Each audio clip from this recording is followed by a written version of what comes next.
It's funny that when you spend your time talking about a company, about the founders and the organization instead of the products, that's always a loss, right? I look forward to excellent innovation in the metaverse. I've been waiting for about 30 years. The metaverse is a very interesting idea. It's essentially a virtual world that we would inhabit. As to whether Facebook will build that, I don't know. I guess I should call them Meta. But I'm going to continue to call them Facebook. Everyone's still called Google, which is, I think, how it really works. You know, it's interesting that Meta means more comprehensive and transcendent. And so Facebook will now have to be more comprehensive and transcendent at what it does. The promise of the metaverse is very powerful. So if they pull it off, which will be presumably more than a decade, you can imagine virtual worlds that you'll live in, right? And that the world that you live in will be, you'll be younger and more powerful and stronger, and you'll have greater fun and all that kind of stuff. I wonder what happens when the metaverse is so powerful that you choose to live in the metaverse and not in the real world. That's another question we talk about in our book. Well, the genius of the American system is you have the government helping with early funding, venture capital making these companies possible, enormous capital available. These are multi-trillion-dollar corporations, which is incredible, and they're going to continue to grow. They're not going to get combined into one company or anything like that.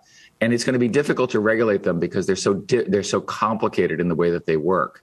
We got to come to some agreements on, for example, AI-enabled war. What does it mean to allow for misinformation? What is the rule? One of the things that we didn't understand 10 years ago was that governments would use the internet to affect elections. That's clearly not okay. We did not understand that these AI-enabled systems would become so good that they can target the particular biases of specific individuals and they can be used for misinformation. Somebody asks for regulation, you have the problem of regulatory capture, where the corporation can essentially capture the regulators and they can sort of coexist. This field is so new. What we call for in the book is actually a renaissance of thinking about this. We've got to get the technical people talking to the philosophers and talking to the people who understand human psychology. These systems will change the way we live. Imagine, for example, a baby growing up that's got their best friend is not a human, it's a computer.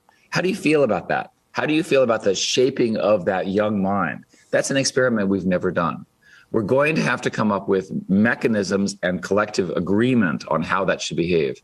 The general answer in capitalist systems is competition. The problem is that these systems can compete in such a way that they will optimize against specific objectives. We want everyone to be happy, or at least mostly happy. We don't want them to optimize around a specific thing, which is what's happening today, which is around engagement.